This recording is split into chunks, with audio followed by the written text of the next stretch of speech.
Hello, I'm Kathleen Newman. We're the Maine Historical Society. Welcome to another virtual program with MHS.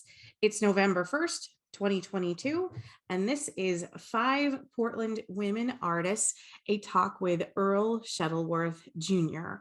Now, I know for most of you, Earle needs no introduction, but I'm going to give him a proper introduction regardless. So at the age of 13, Earle became interested in historic preservation through the destruction of Portland's Union Station in 1961. A year later, he joined the Sills Committee, which eventually founded Greater Portland Landmarks in 1964. In 1971, he was appointed by Governor Curtis to serve on the first board of the Maine Historic Preservation Commission, for which he became architectural historian in 1973 and director in 1976. And he retired as director of the commission in 2015. Governor John Baldacci appointed him as state historian for two successive terms in 2004 and 2008, and he was later reappointed by Governor LePage and Governor Mills. Mr. Shettleworth received a bachelor's in art history from Colby College in 1970, a master's in architectural history from Boston University in 1979, an LHD from Bowdoin College in 2008, and an LHD from the Maine College of Art in 2012. Earle, thank you so much for joining us this evening. My pleasure, Kathleen. So this evening, it's a pleasure again to be here with the Maine Historical Society. The work of five Portland women artists of the 19th century is highlighted in the Maine Historical Society's recent publication, A Century of Portland's Artists, 1820 to 1920. The art of these five women is the subject of this evening's presentation. For assistance in preparing this program, I wish to thank Jamie Kingman Rice and Sophia Iloris of the Maine Historical Society. In addition, I am grateful to the following organizations and individuals for permission to reproduce artwork and photographs from their collections: Bowdoin College Museum of Art, Historic New England, Longfellow House, Washington's headquarters National Historic Site, Maine Historic Preservation Commission, Monhegan Museum, Portland Museum of Art, City of Portland, Arlene and Bill Schwinn, and two private collectors, as well as, of course, items that are from the Maine Historical Society collection itself. Next, please. Our first artist to consider this evening is Anna Louise Payson Skillings. She was born in Portland in 1825, the youngest of 8 children. She grew up on Oxford Street in the city's Back Cove neighborhood. Nothing is known of her training as an artist. She was active as a landscape painter in Portland from 1852 to 1859. That year, she moved to the Boston area, where she continued to paint until her death in 1905. She also worked as a newspaper reporter for the Boston Traveler. She was an early member of the New England Women's Press Association, an organization that supported women working in the publication field and advocated for women's suffrage. Next, please. The first of her paintings that we'll look at is known as the Log Hut. Anna Skillings was inspired by Portland's first major landscape painter, Charles Codman, whose work continued to influence local artists after his death in 1842. In 1857, Skillings created this painting based on Codman's The Log Hut of 1831. Skillings' version of the log hut captures the spirit of Codman's original, with its view of a log cabin and a lake set in a romantic Hudson River school setting. Next, please.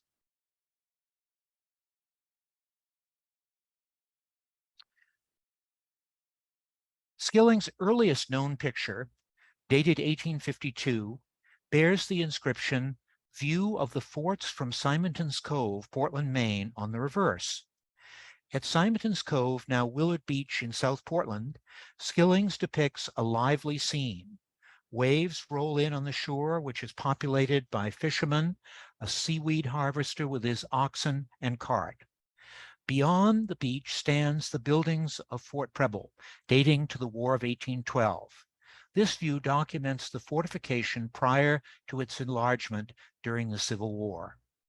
Next, please. Our next artist is Maria G. Beckett, also known as Maria Beckett.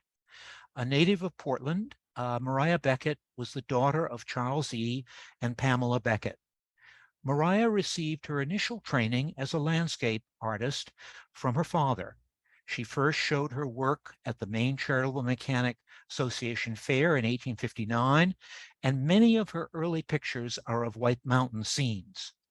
Between 1875 and 1878, she studied with William Morris Hunt, the leading American exponent of the French Barbizon School of Painting. At Hunt's suggestion, she furthered her instruction with Charles-François Dubonnet in France. From the 1870s until her death in 1904, Maria Beckett painted in the style of the French Barbizon School. Next, please. Maria Beckett's earliest known work is this 1856 pencil sketch of the White Mountains in New Hampshire. The White Mountain region was a frequent subject for both Beckett and her father in the 1850s, and they were part of a much larger popular school of White Mountain painters from the mid to the late 19th century. Next, please. Hillside landscape is characteristic of the many rustic scenes painted by Maria Beckett between the 1870s and her death in 1904. Christian Volpe has written in a major article about Beckett, quote, "A daring individual in everything she did, Beckett helped to blaze a trail for women wanting to enter the male-dominated world of professional landscape painting in the 19th century in America, and she did so while bridging the avant-garde French ideas of Barbizon and its sister movement Impressionism in a wholly American context." Next, please. Grove of Trees is another example of the landscapes that Maria Beckett painted in the style of the French Barbizon School in the 1880s and 90s. During this period, she exhibited her paintings of fields and woods in Portland, Boston, New York, Philadelphia, and Washington, D.C. Her paintings were also shown in the Woman's Building at the 1893 Chicago World's Fair. Next, please. Our next artist is Elizabeth H. Murray. Born in London in 1815, Elizabeth Murray was the daughter of Thomas Hepfy, a noted English artist who taught her watercolor painting. In her youth, Elizabeth painted and traveled extensively with her father. While in Morocco in 1846, she married John Murray, a British diplomat. Murray served as consul in Tenerife from 1850 to 1859, during which time Elizabeth wrote a book about her life in Morocco, Spain, and the Canary Islands. John Murray was assigned to Portland about 1860. For the next 15 years, the Murrays were prominent figures in the cultural life of the city, and Elizabeth continued to paint her highly accomplished watercolors. During this period, Mrs. Murray also maintained studios in Boston and New York. When Charles Dickens visited Boston in 1868, he paid a call on her, reflecting her high status in both British and American society. Next, please. Giuseppe Garibaldi was an Italian general, patriot, and revolutionary whose leadership was central to Italian unification and the creation of the Italian nation. Elizabeth Murray was described as, quote, "an ardent and devoted friend of Garibaldi." Using her skills as a portraitist, she made this portrait of Garibaldi, which was reproduced as a chromolithograph in London in 1863, the year she settled in Portland. Next, please. In addition to portraiture, Elizabeth Murray excelled in genre painting that illustrated narrative themes. Painted about 1865, the cheat detected, shown here, is a major example of this form of picture and is considered one of Mrs. Murray's masterworks. On February 20th, 1866, the Portland Daily Press published the following description of the cheat detected. Mrs. Murray has much dramatic power. Every one of her pictures tells a story, and each figure is suggestive. One of her most significant drawings is a group around a card table. 4 men are seated at a table. 2 are cheating by means of a priest standing behind one of the players, overlooking his cards and telegraphing to his partner. Another player is bending down to light his cigarette by another between the lips of a girl sitting at his feet, who raises her dark, languishing eyes to his. Another woman behind the group has just discovered the cheating and is calling attention of one of the defrauded players to the priest. The expression of her face is very fine, and her mingled scorn and indignation admirably rendered. Next, please. Based on a watercolor by Elizabeth Murray, this colorful 1869 chromolithograph features Dottie Dimple, a figure in the children's stories of Maine authoress Rebecca Sophia Clark, who used the pen name Sophie May. And by the way, she was from Norridgewock. In announcing the publication of this print on December 29, 1869, the Portland Daily Press described Mrs. Murray's depiction of Dottie, quote, a little country girl, 10 or 12 years old, whom the artist discovered in the White Mountains last summer, a blue-eyed rustic beauty who has put on a bonnet wrong side before and trimmed it with wildflowers, and holds aloft with a charm mingling of shyness and freshness a plate of berries to sell. Next, please. Our fourth artist is Harriet Cammett Shaw. Harriet Cammett Shaw was born in 1853 into an affluent Portland family, in which her father, Thomas Shaw, was a successful wholesale grocer.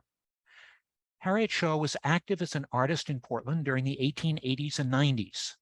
Her portfolio at the Maine Historical Society contains 80 works of art dating between 1885 and 1898, including oil paintings of rural scenes, pencil and pen and ink illustrations for articles, poems, and advertisements in magazines. She specialized in writing and illustrating for women's and children's periodicals.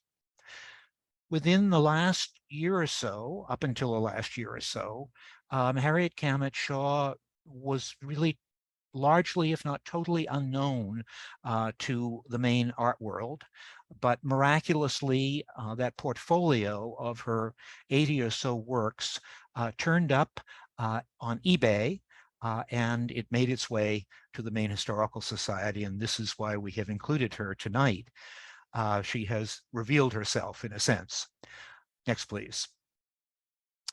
This is a lovely plein air oil sketch of a small stream. It's one of 3 rural scenes that she made in the summer of 1885. Next, please. During the 1880s and 90s, Harriet Cammett Shaw made many detailed pen and ink sketches of flowers and plants, including this study of milkweed dated November 14, 1885. This was very much a part of the genre of women artists of the period who made beautiful studies of botanicals. Kate Furbish of Brunswick is brought to mind as well. Next, please. These 2 pen and ink sketches of milkweed illustrate Anna W. Pratt's poem, Milkweed, that appeared in the September 20th, 1886 issue of the Youth's Companion, a popular children's magazine that was published in Boston for more than a century.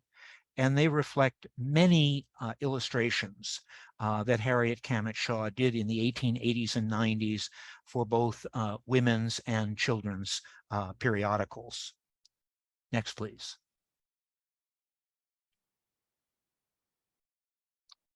Mary King Longfellow. Let's go right to the next image, please. This is the fifth and final artist of the evening, Mary King Longfellow, and the only one of whom we have a portrait. This is actually a portrait of her by her cousin, Ernest Longfellow, who was Henry Wadsworth Longfellow's son. A lifelong Portland resident, Mary King Longfellow was born in 1852 as the daughter of Alexander Wadsworth Longfellow Sr. and Elizabeth Porter Longfellow. A younger brother of the poet, he was employed by the U.S. Coast Survey to chart the Maine coast, and his daughter Mary often accompanied him on his mapping voyages, during which she acquired her knowledge of and love of the state's coastal villages and scenery. As a girl, Mary exhibited talent for drawing and watercolors. Her visits with her Uncle Henry and his family at Craigie House in Cambridge provided the opportunity to develop her artistic abilities, as her cousins all drew and sketched from their earliest years. In 1866, she and her cousins started art lessons. That year, Mary began spending winter and spring in Craigie House in Cambridge and summer and fall in Portland. So she really became almost a part of the poet's family. Living in metropolitan Boston provided Mary with the opportunities to further her artistic education. In 1878, she attended the Museum of Fine Arts School of Drawing and Painting, and she studied with the Boston Impressionist painter Ross Turner between 1884 and 1889. Under Turner's instruction, she focused on watercolor and learned to paint in the open air. The landscape and seascape of coastal Maine became her favorite subjects. Mary's family circumstances allowed her to pursue her art without commercial pressure, and she succeeded as a highly accomplished watercolorist, exhibiting her art in Portland, Boston, New York, Philadelphia, Chicago, and even as far west as Denver, Colorado. And she often exhibited with other major watercolor artists of the day, including Winslow Homer. Next, please. This is a portrait of her father, Alexander Wadsworth Longfellow Sr., also done by Henry Wadsworth Longfellow's son, Ernest, who was both a portraitist and a landscapist. And Alexander Sr. was a much beloved figure, both in the family and in Portland. And as I mentioned before, his life's work was to chart the coast of Maine. Next, please. Here we see a circa 1870 photograph of Henry Wadsworth Longfellow and one of his three daughters in front of Craigie House in Cambridge. Craigie House itself, of course, was and still is a great landmark, built in 1759 by the Vassall family. It passed on to the Craigies after the Revolution. In the early part of the Revolution, 1775, it was actually Washington's headquarters in Cambridge. And then a young college professor, fresh from teaching at Bowdoin, came to Harvard in the late 1830s to teach Romance languages, and he boarded at Craigie House, which was then a college boarding house for professors. And he fell in love with the house, and when he was married in 1843, his father-in-law, Appleton, gave he and Fanny Appleton the house as their home, and he lived here until his death in 1882. And the house became really a nationally known icon. Next, please.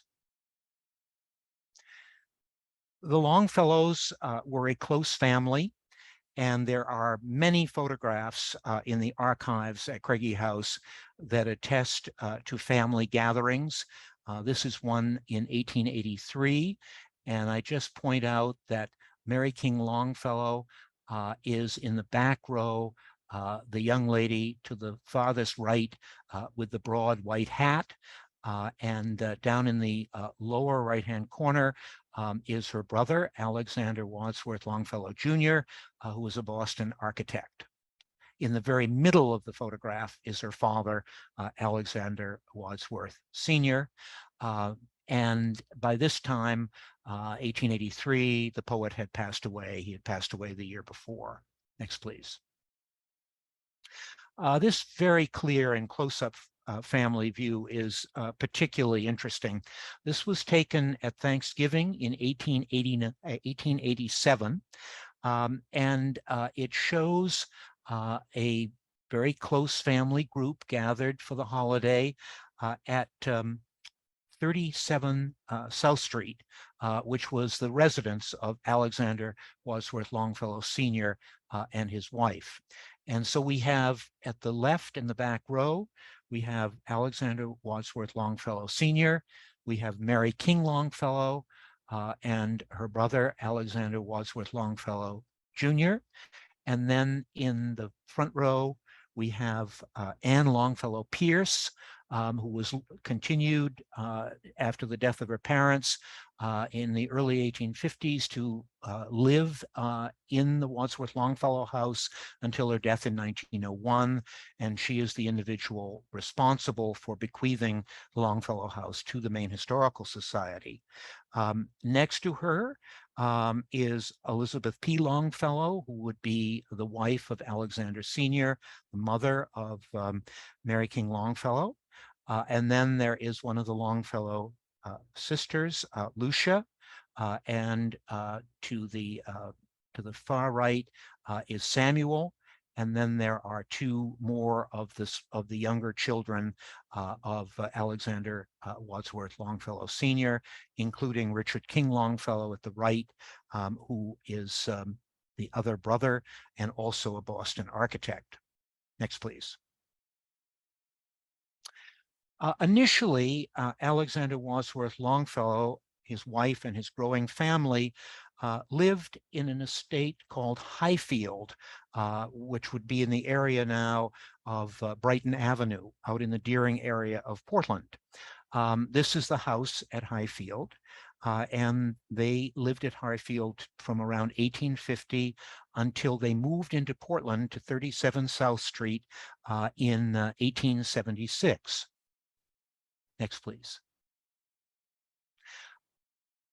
What we're seeing now is a series of wonderful interior photographs that were taken of Alexander Wadsworth Longfellow Sr.'s house probably right around 1908 when it was being vacated. He died at the turn of the century, and Mary King Longfellow continued to live there until 1908 when the property was sold for commercial development. And she moved to 116 State Street, a house that's still standing. These are photographs that show how elegant this late federal house was on South Street with its circular staircase, but redecorated probably in the early 20th century in both an arts and crafts and colonial revival style.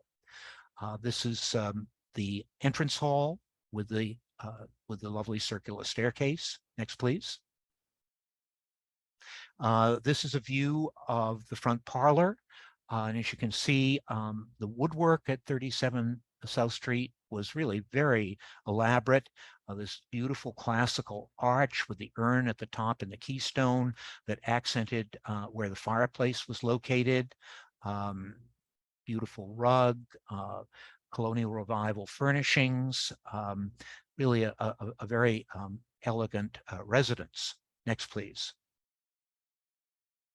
This view, which shows the other side of the front parlor at 37 South Street, is of particular interest because if you look at the far right and you look at the two paintings hanging on the wall, the lower one is by Corot, very important 19th century French landscape painter, and was probably acquired by Mary either in one of her European travels. She traveled extensively, or perhaps through a dealer in Boston or New York. But it shows her interest in art and her taste in art. And very happily for Portland and for Maine, she gave this painting to the Portland Museum of Art in 1942, 3 years before her death, and it remains in the collection of the PMA. Next, please. Here is that painting, John Baptiste Camille Corot's Untitled Landscape, painted about 1865 to 70, the gift of Mary King Longfellow in 1942. Next, please. Here's the back parlor at 37 South Street, with again one of these elegant keystone arches that inframes the fireplace. Next, please. The dining room. And it's interesting to see that the portrait that we saw a few moments ago of Alexander Wadsworth Longfellow Sr. is hanging in the upper left. That came to the Maine Historical Society. And at the right, also in the dining room, is a portrait. You can see it just behind the light fixture, and that is the Charles Bird King portrait of Stephen Longfellow, the father of the poet and the father of Alexander, which also was a gift of the family to the Maine Historical Society and is now at the Longfellow House. Next, please. And here, a quick look at one of the bedrooms. So Mary King Longfellow left this house in 1908 and moved to 116 State Street, which was one half of a circa 1830 federal townhouse right at the corner of State and Spring Streets. Next, please. And here is the 1924 tax photograph of the house. It still appears very much like this, hasn't really changed a great deal in 100 years. And it is this house from 1908 that she lived until her death in 1945. The house was frequently shared by her brother, Alexander Wadsworth Longfellow Jr. There are many references to the fact that he would come up by train or by steamboat from Boston, where he was working as an architect, and spend weekends with her sister, again reflecting the close ties that existed within the Longfellow family. Next, please. And here we see Mary King Longfellow in her studio, probably at the 37 South Street property.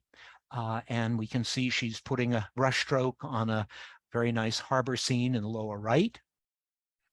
It's right behind her on the table is a very identifiable scene of the Scarborough Marshes, which was a popular subject of she and other Portland area artists at the time. And in fact, we'll see one of these in a few moments. Next, please. First, we're going to look at a series of wonderful, very detailed, very skilled pencil sketches by Mary King Longfellow. It was very widespread practice for architects, pardon me, I am so focused on architecture, artists to use small sketchbooks, both for sketching classes, particularly life classes where models were used, but also for going out into the open air, doing plein air painting. And we're fortunate that both the Maine Historical Society and the Portland Museum of Art, as well as the Longfellow collection at Craigie House, have a number of these sketchbooks. And so from these sketchbooks, we're going to get a sense of her sketching ability. This sketch is known as Serenade in the Night, and it dates from the early 1880s. A young woman playing the banjo. Next, please.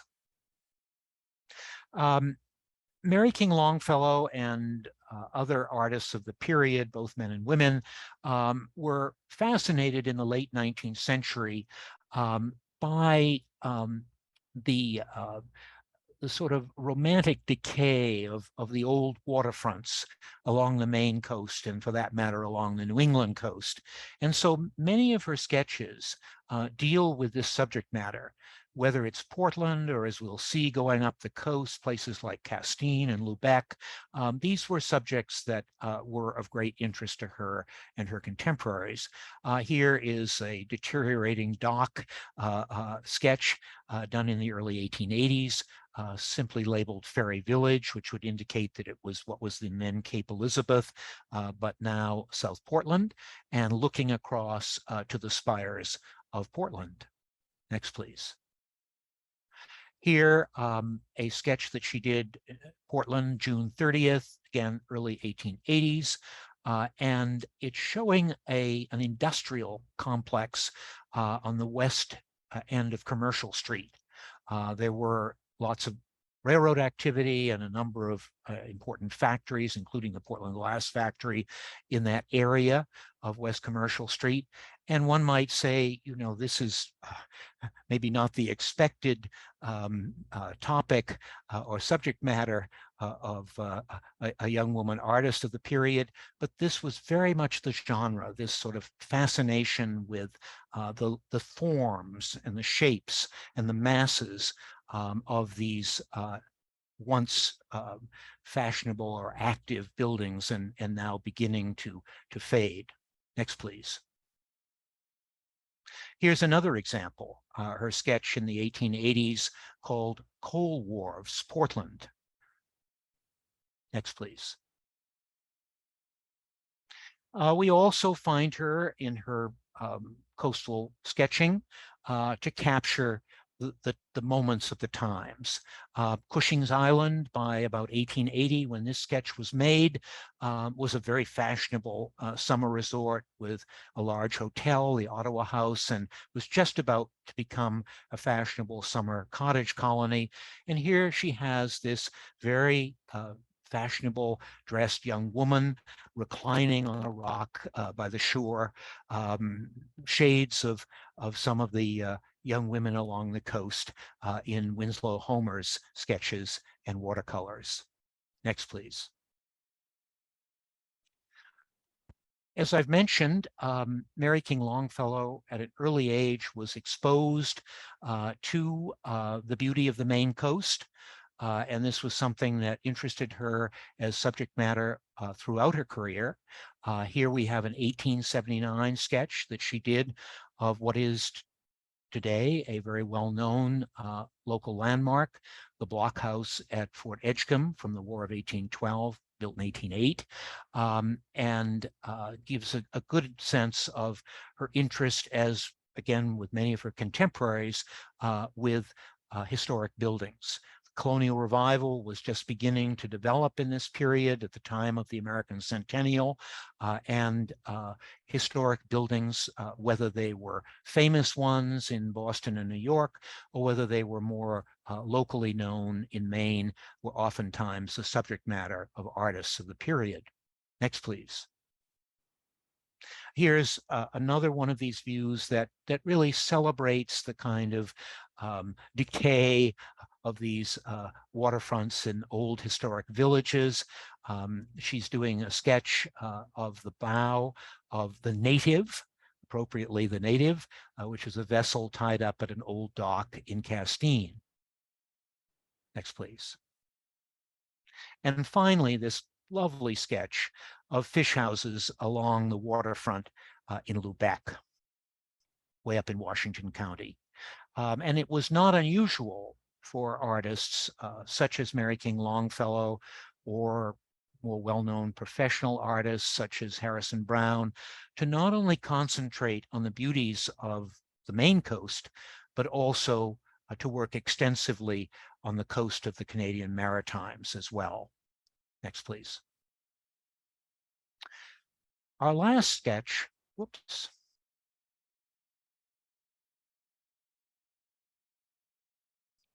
Hold on just a minute. Our last sketch is on Back Bay, June 18th, and it's dated 1884. It's a lovely pencil sketch that she's doing from Back Cove with the horizon line, with the skyline of the city of Portland. Again, these old vernacular structures in the foreground, simple commercial structures. The focal point of this sketch is the dome of the old City Hall, where the present City Hall now stands. The big spire at the left would be the Cathedral of the Immaculate Conception. The two twin spires at the right would be the Chestnut Street Methodist Church. Next, please. And so we find that, at least in some cases, these wonderful pencil sketches that we've been seeing that are made in the field, plein air, become the basis for her watercolors, which are often created in the studio. And the sketch that we just saw of Portland, the Portland skyline from Back Cove, is an excellent example of this. Here we have the watercolor that is probably pretty well directly based upon the sketch. Next, please.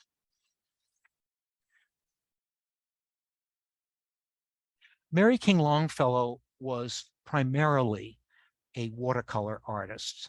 We know very little of her painting in oil, if at all. And the next few views I'm going to share with you are a series of typical watercolors by her, done anywhere from the 1880s into the early 1900s.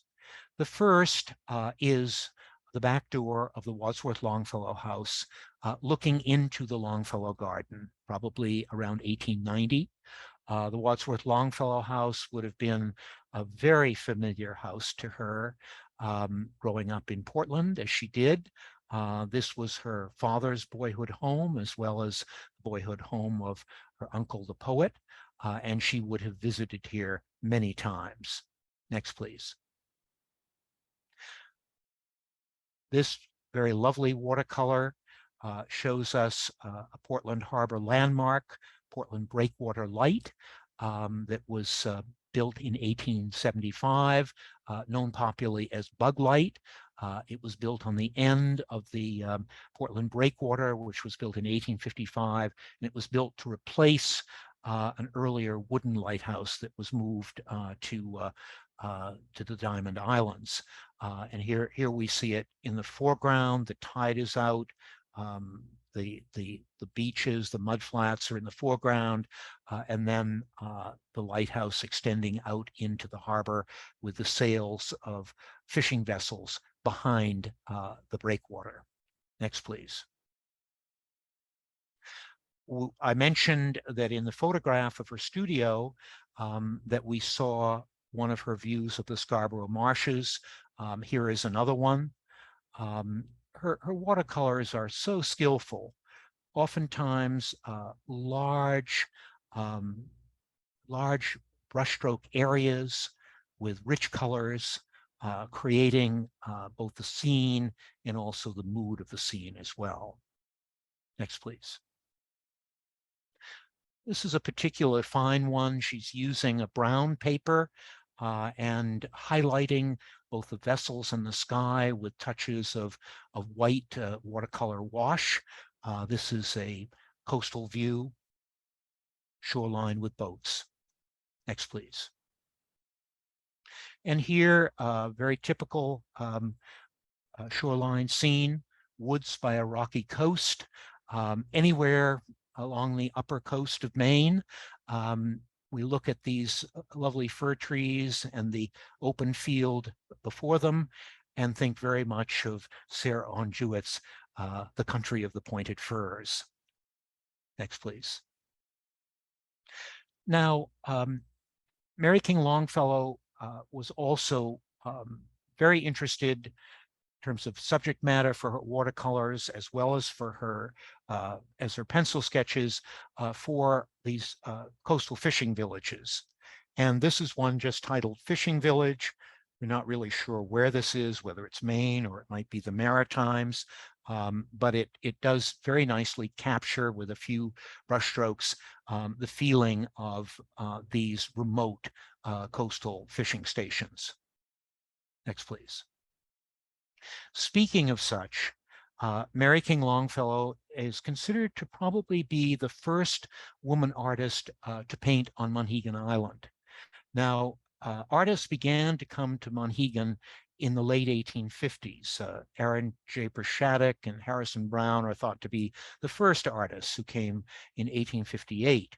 But it was quite a while before women took the journey out to 10 or 12 miles into the ocean to paint on Monhegan. However, there is a record through newspaper articles that she came to Monhegan with her close watercolor painting companion, Catherine Talbot, in the summer of 1890, and they stayed there for about 2 weeks in one of the summer boarding houses. This may be one of the watercolors that resulted from that visit. It's a beautiful scene of the Monhegan Harbor. To the left is Manana, the smaller island that helps create the harbor. The dories and fishing vessels are in the harbor, and the rock known as Smutty Nose is at the right. Next, please. Another testament to her visit to Monhegan, perhaps from the 1890 visit, maybe from one of the later visits, is this lovely painting of Fish Beach, watercolor that shows an old cape, late 18th, early 19th century, one of the fish houses in the middle, and the fish beach where the fishermen would both go out for their catches and also cure their fish once they brought them in. And again, in the background, in faint colors, is Manana Island. Next, please. And this is another one of her beautiful Monhegan views. This is taken from an undeveloped part of the island, just probably south of the, north of the village. And what we're looking at is the island itself in the foreground, more of these pointed firs, little sails of sailboats or fishing boats in the harbor, and then in the background again, Manana looms as the great rock that helps to create the harbor. Next, please. We end with these two forest views by Mary King Longfellow. In the pines, this lovely road that takes us into a pine-lined forest. Next. And finally, this view called Forest Path. Similar feeling of, in this case, instead of a roadway, a pathway drawing us deep into this wonderful sort of romantic and enchanted forest. Next, please.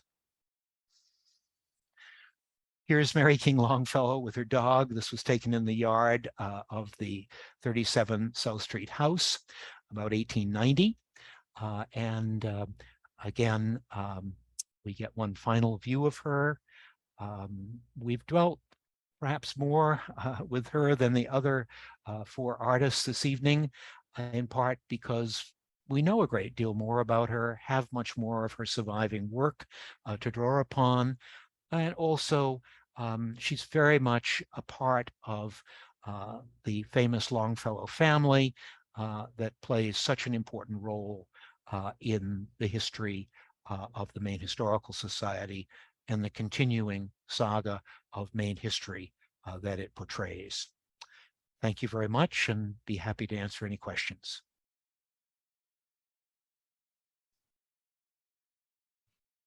Thank you, Earle. That was great. And thank you again, Jamie, for running the slideshow.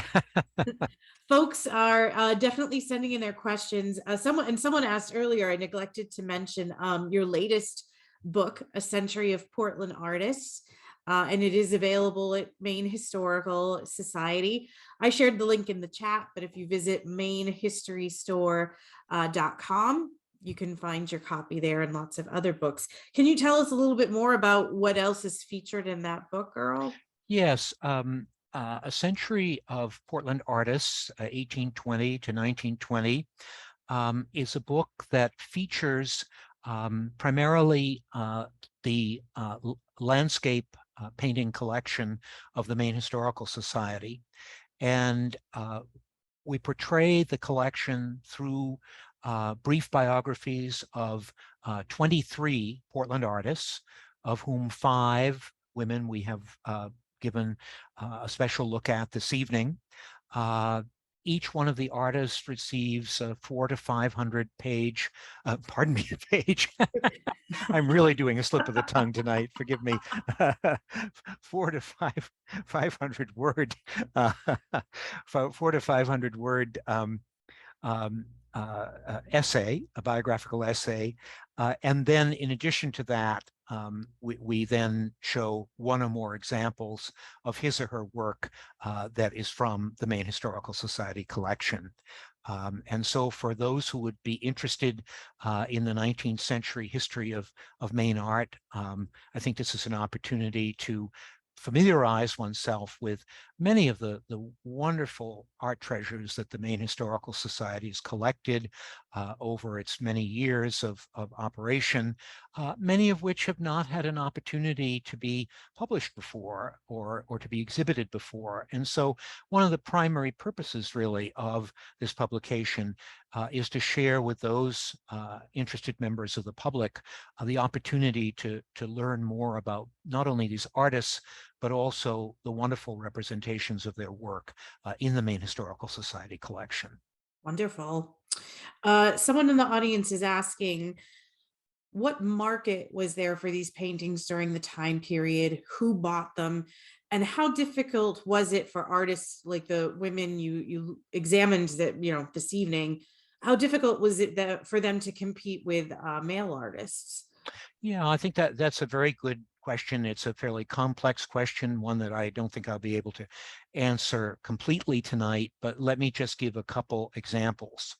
In the case of Mary King Longfellow, and I think I mentioned this in her biography, among these five women, um, she was perhaps the most fortunate in that her family circumstances meant that she really did not have to be concerned about economics during her life.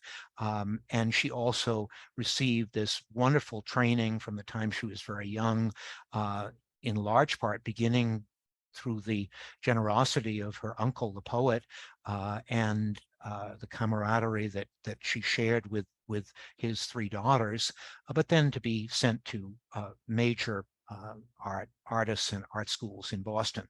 So I've recently done a study of her exhibition record, which is very interesting. And she exhibited, as I mentioned, widely in major watercolor exhibits throughout the Northeast and as far west as Denver, Colorado. She did charge for the paintings that were on exhibit. We do have a few catalogs that have references to how much she was asking. But I don't think that she by any means had to rely on her livelihood for what she sold. It was a nice additional income. Um, I would say that on the other end of the scale, you have a situation, a woman like Anna Louise Payson, Skillings, who comes from a very modest background and probably it was very challenging throughout her career to both have an opportunity to paint to begin with, and then also to sell her paintings. And literally, we have only two surviving examples of her paintings so far, and both of those have just turned up in the last 2 or 3 years. So we'll wait to learn more about her work, but we begin to know about it. But it's very clear that she had to diversify. She became a newspaper reporter. She became involved in the suffrage movement and so on. So she did not rely entirely on her painting to make her livelihood. I would say, just in general, without going into more detail, because I know others want to ask questions, I would say that with the exception of Mary King Longfellow, and maybe to some degree Mrs. Murray, because she was very well positioned and had a larger both English and American audience for her work. It happened just by happenstance that she was in Portland because her husband was the British consul here. She probably did did very well, was comfortable as well. But I would say that for most women artists, both the ones we've talked about tonight and also for those who we have not mentioned, it was probably challenging to break into a male, what was largely a male-dominated world. That certainly is mentioned in the studies of Maria Beckett. Yeah. Someone else is asking, I think specifically about Mary King Longfellow, but really it could be about any of them, about painting with the Brushins. For those who may not know, can you touch on Yes, who right. the Well, Brushins were? that's a good question. And the Brushins are certainly featured in the book that we've just talked about. However, as was typical of the period, the Brushins were a men's club, an all-men's club. They were founded by three artists, John Bradley Hudson Jr., George F. Morse, and Charles F. Kimball in 1860, just before the Civil War, when all three of those artists were very young men. And the Brushins lasted until about 1920. And there were many members that came and went in that 60-year period. Although Morse was a mainstay, he lasted through most of the life of the Brushins. The purpose of the Brushins was for these painters, some of whom were professional painters, but many of whom were amateur painters, to be able to have the camaraderie of going out with other like-minded painters literally every Sunday, no matter what the weather was, no matter what the season was.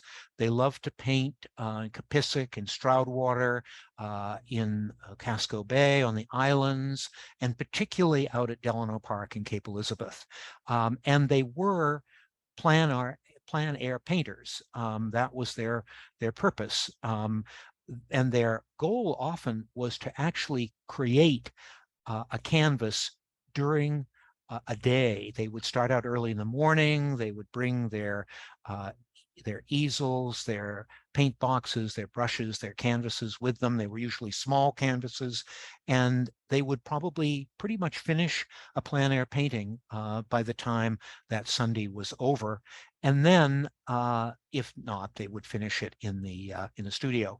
But it was strictly a male club, and I don't know of any comparable group in the same period for women. Now, it is interesting that in the larger cities, in Boston and New York, particularly as watercolor painting became more popular after the Civil War, that first there were men's clubs created for exhibiting watercolor paintings. And then, because it was so popular among women, the women actually created their own watercolor exhibition clubs. And then eventually they would merge in the early 20th century. But the women were very committed to watercolor painting and to exhibiting and to promoting their work. Great. Are there any descendants of these artists still in the Portland area in any way, involved in studying and preserving this work and this history? Yes, I would say now I'm thinking quickly of the five women that we've talked about tonight, and I don't know of any descendants. In the case of two or three of them, of course, they were not married. But in terms of some of the men artists who are in the book, a good example would be John Calvin Stevens. His great grandson Paul and other family members continue to own and take great pride in many of the paintings that he made. He was a member of the Brushins, painted extensively, particularly in Cape Elizabeth. And back in 2016, there was a major exhibit of his work at the University of Maine Gallery University of New England Gallery out on Stevens Avenue in Westbrook. Did any of these women take on students or teach in any capacity? Let me think.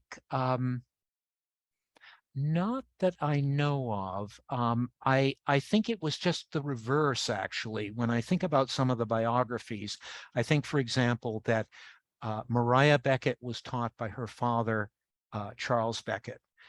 Mary King Longfellow was taught by first a woman artist who was employed by her uncle, the poet, and then she was also had training by two or three male Boston artists. Um, Skillings, we don't know where her training came from. We believe that